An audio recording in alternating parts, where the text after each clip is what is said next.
오늘이 28일인가? 오, 오늘 28이네. 아, 욕한 건 아니고 날이 그렇다고. 8월 28일이에요. 일요일. 욕한 거 아니에요. 날짜를 말한 거지. 자, 우리 물리를 해보도록 하십시다. 자, 이제 여기에서 오늘 배우는 건 대망의 무엇을 배우게 되냐면 저번 시간에 일과 에너지까지 배웠었죠. 나만 배운 건 아니지? 거기서 오늘의 하이라이트가 무엇이냐면 이거예요. 역학적 에너지. 역학적 에너지가 들어가는데 어서 오십시오. 일로 들어오십시오. 이 역학적 에너지는 정말 중요한 게 무엇이냐면 잘 봐요. 이게 어느 정도 영향력이 있냐면 과학 그러면 사람들이 과학 그럼 이제 그냥 과학인가 보다라고 하겠지만 과학은 물리, 화학, 생명화학, 지구과학으로 나뉘어져 있고 그 중에서 과학 중에서 좀 어렵다 그러면 뭐니 해도 물리가 돼요. 뭐 화학도 어렵긴 하지만 그 물리가 전체 다 어려운 게 아니라 물리에서도 이 역학적 에너지가 가장 히든 카드다라고 해. 어느 정도 중요하냐면 컨텐츠를 잠깐 볼게요. 중3일 경우는 특별한 케이스가 아닌 이상에는 2학기 시험 범위가 되어집니다. 2학기 시험 범위. 아, 잠깐만. 혹시 2학기 때나 내신으로 유전 들어간다 손 드십시오.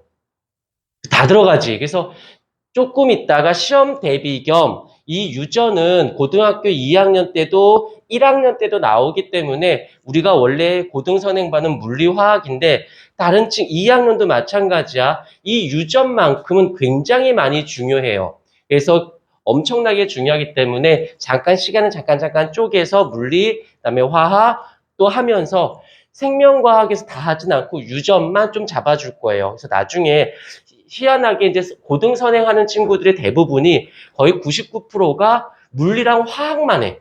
생명이나 지구과학은 거의 안 했는데 지구과학은 별로 할 게 없는데 생명 중에서도 다 할 필요는 없고요. 굳이 이제 경험이 있는 어머님들은 생명에서 유전 정도는 선행을 좀 하고 올라가는 케이스들이 많아요. 그러면 어떤 고등학교 올라갔을 때 굉장히 안정적인 형태가 되어지거든. 일단 먼저 역학적 에너지 먼저 들어갈게요. 이 역학적 에너지는 중3 때 2학기가 되고요. 이제 고등학교 1학년 통합과학을 따지게 되면 언제? 1학기 중간고사에도 나오고 플러스 기말고사에도 출제가 되어집니다. 그래서 이때 잘해 놓으면 사실 실제로 이때 잘못한 친구들이 1학기를 날려버려요. 그래서 전교권 학생들, 그러니까 소위 말해서 학생부 교과로 대학교를 진학하려는 친구들이 준비하려다가 요거를 간과해가지고 박살이 나는 경우가 굉장히 많습니다. 그래서 굉장히 중요하고요. 그 다음에 내가 이제 이과를 가서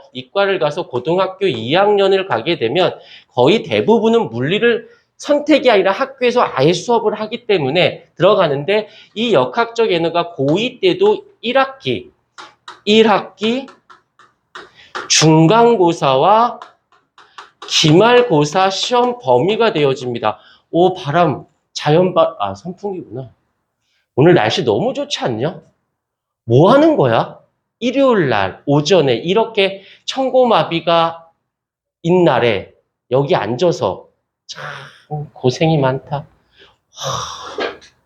우울해 애들. 우울하겠다. 지금 내가 제일 우울하지. 이 시간에 아침에 빨래를 해서 널었어 봐. 얼마나 잘 마르겠어. 아줌마 같이 뭔 소리니? 웃지 마. 자, 그 다음에 이제 이런데, 내가 물리를 이제 할 만해. 나 이제 수능으로 물리를 할 거야. 라고 하면 이제 고3이 되면 이제 무엇으로 가? 수능으로 가게 된다라고 물리를 한다라는 전제 조건에서 할 때 수능에서 보통 우리가 아직은 좀 먼 얘기지만 미리미리 드러나. 듣다 보면 실제로 너희 중3 때나 중2 때 이런 입시에 대한 이야기를 많이 듣잖아? 그럼 뭐래라고 하다가 많이 들었던 친구들이 실제로 고등학교 갔을 때 현실에 딱 왔을 때 빨리 자각해요. 경험상. 그러니까는 뭐래 어쩌래 하다가 이제 고등학교 가서 입시를 봤을 때 자꾸 두리번되는 상황이 많이 생겨. 그래서 많이 들어놓는 게 좋아요. 수능에서 이제 소위 말해서 이제 1, 2등급을 결정하는 우리가 보통 어른들끼리 말하는 게 킬러 문항이라는 말을 많이 쓰거든. 킬러 문항. 컬러가 아니라 킬러 문항 할 때 이 역학적 에너지가 킬러 문항으로 출제가 돼요. 그래서 실제로 이 단원 지금 우리가 처음 배웠었던 부분부터 이 역학적 에너지는 중학교 때서부터 고등학교 3년 내내 다 중요하게 잡혀요. 그렇기 때문에 얘는 몇 번을 반복해서 해도 어떤 문제가 나와도 자꾸 그러니까 틀려도 괜찮아. 근데 자꾸 두려움만 틀리면 틀린가 보다 못하니까 틀리지 뭐 어쩌라고 라고 생각으로 너무 이렇게 쫄지 말고 많이 틀려요. 많이 틀려본 애가 경험치가 쌓아서 맷집도 좋아져. 그러다가 어느 순간 공부라는 게 좀 그래서 어느 순간 딱 깨달음 같은 게 하는 순간 생겨요. 내가 했으니까 성적이 나올 거라고 생각하지만 해진 거에 어느 순간 성적으로 오를 때 그거를 수업을 통해서 좀 빨리 깨달음을 얻으려고 노력하는 거지 언젠간 깨달아. 단 버리는 순간 안 되고 그다음에 부정적인 생각을 갖고 있으면 절대 깨달음을 얻을 수 없어요. 항상 좀 긍정적으로. 하지만 공부도 안 하면서 긍정적인 건 안 돼. 와, 된대. 뭐 언제 하긴 해야 할 거 아니야. 여기 있지 않도록 해주고 물리는 여기를 이렇게만 잡아주시면 그래서 나중에 고3 이제 고3 특강 같은 거에 특강할 때 뭐 파동 에너지, 전기 에너지 이런 거 안 해요. 그냥 고3 때 특강한다. 그럼 물리는 역학. 그다음에 화학을 특강한다. 아직은 안 배웠지만 이제 저번 시간에 했던 몰 하고 산과 연계 양적 관계 요거. 그다음에 생명에서는 특강한다. 그러면 유전이야. 딱 요것만 잘 살림을 꾸려 나가도 나중에 고등학교 갔을 때 유리합니다. 그래서 요걸 한번 들어 놓으시고, 자, 이제 하던 얘기를 계속 할게요. 요거 잘 기억해 주십사. 중요하니까. 그래서 내신 대비도 되고, 고등학교 선행도 되어지는 거니까, 그렇게 봐주시면 되어지고요. 하던 얘기를 할게요. 자, 그런데 이 역학적 에너지라는 말의 사전적 의미는 그냥 일단 여기를 쉬운 말로 바꿀게요. 역학적이라는 말을 이런 말로 바꿀게.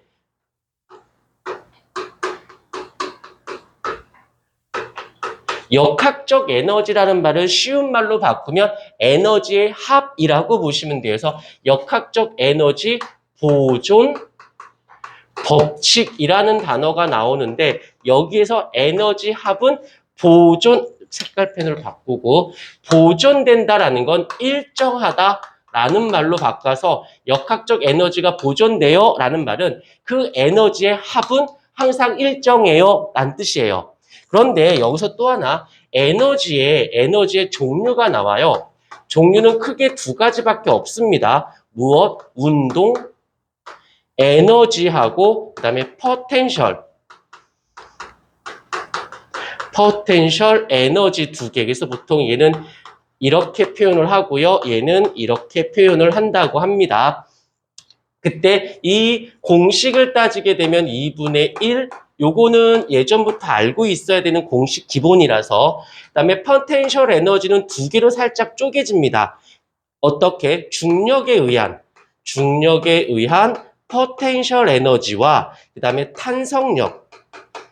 탄성력에 의한 포텐셜 에너지 두 개가. 그런데 중학교 때는 요 두 개까지만 배우고요.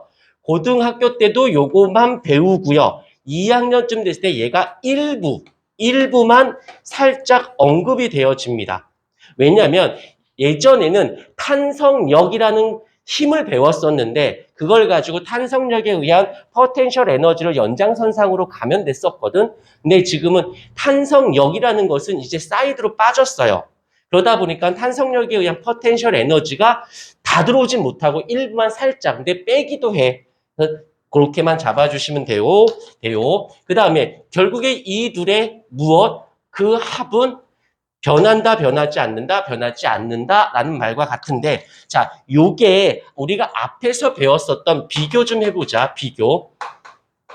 우리가 앞에서 배웠던 운동량과 충격량이라는 개념에서 뭐가 있었냐면 요런 게 하나 있었을 거야. 운동량은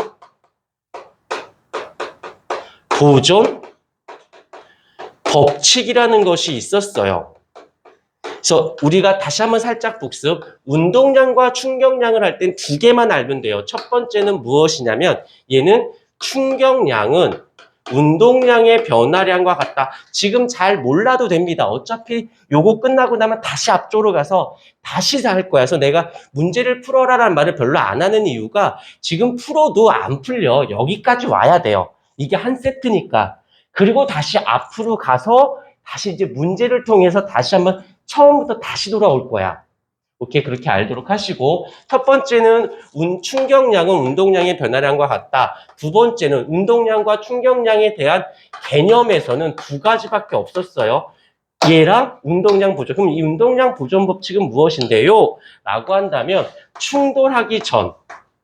충돌 전의 운동량의 총합은 충돌 후 그 운동량의 총합과 어떠하다? 반드시 같다. 그래서 운동량이 보존된다. 여기서는 역학적 에너지가 보존된다. 근데 여기서 특이한 부분이 뭐가 있냐면 잘 봐. 여기서 나오는 거 M이니까 질량이죠. 질량. 그 다음에 V니까 속도겠죠. 속도에는 알겠지만 나중 속도가 있고 처음 속도가 있다라는 거 정도. 그 다음에 중력에 의한 포텐셜 에너지는 mgh 뭐 이런 거. 높이 뭐 이동거리라고 하는 개념. 여기 풀다 보면 이제 힘이라는 개념. 그 다음에 가속도라는 개념. 이러한 것들이 다 튀어나오거든. 시간. 얘네들이 이런 것이 다 튀어나와요. 근데 이쪽에 와서 보자. 공식 한번 쓸게. 충격량을 어떻게 구해? FP는 운동량의 변화량은 질량에다가 나중 속도 빼기 처음 속도. 여기에도 힘이 있죠. 그 다음에 시간 있죠. 질량 있죠. 속도 있죠. 여기에 있는 이 개념들에 나오는 내용들이나 여기에 있는 내용들이나 결국에는 소재는 다 똑같아. 단지 편집 과정에서 이렇게 조금 표현이 달라지는 거고 이렇게 표현이 조금 달라진다는 거지. 결국에는 얘와 얘가 근데 봐라. 가속도, 속도, 이동거리, 시간, 힘 이거 어디서 배웠어? 이 앞단원에서 또 배웠단 말이지. 그러니까 얘가 이렇게 여기까지 와야 되는 거야. 중간에 아이고 자꾸 내려와. 멈추는 게 아니라 끝까지 가주셔야 돼요. 여기서 보게 되면 어찌됐건 간에 운동량은 MV 얘가 전, 얘가 후.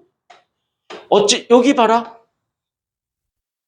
이렇게. 그 다음에 알겠지만 이 에너지는 우리가 배웠었잖아. 무엇? 한 일은 무엇과 같다? 에너지의 변화량과 같다. 한 일이 또 F, S. 다 여기서 연계가 되어 있는 부분들이라고 봐주시면 되어진다라는 거예요. 꺼주십시오.